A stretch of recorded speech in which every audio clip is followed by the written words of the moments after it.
আগে ভিডিওটা দেখেন। এদের লিডার হলো যে মরে গেছে বোমা হামলায়, আয়াতুশ শয়তান, এ একজন।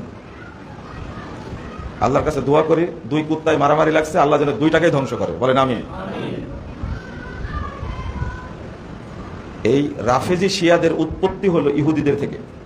শিয়া সুন্নি নিয়ে যে আমরা লাঠালাঠি করতেছি, রাসূল সাল্লাল্লাহু আলাইহি সাল্লাম সহিহ আল বুখারীতে বলছেন, মান সাল্লা সালাতানা ওয়াস্তাকবালা কিবলাতানা ওয়া আকালা যাবিহাতানা ফাযালিকাল মুসলিমুল্লাযী লাহু জিম্মাতুল্লাহি ওয়া জিম্মাতু রাসূলিহি ফালা তুগফিরুল্লাহা ফি জিম্মাতিহি।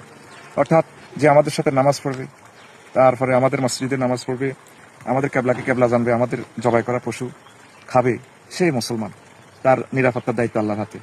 তা আমরা সুন্নি নাম দিয়া সারা পৃথিবীর লাইটগালদেরকে নিজের বাড়িতে জায়গা দিই, 200টা বছর মুসলমানের মার খাওয়াইতে আসি, নাম দিছি সুন্নি।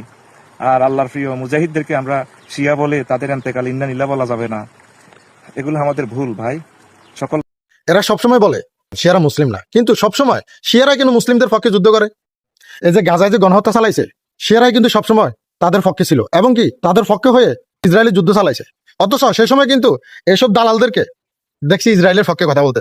ফিলিস্তিনে কেন যুদ্ধ হয়েছে মসজিদুল আকসা নিয়া, তখন এরা বলছে কি ফিলিস্তিন অযথা যুদ্ধ জড়াইছে। তারা তাদের একটা কথাও বলতে দেখি নাই ইসরায়েলের বিরুদ্ধে।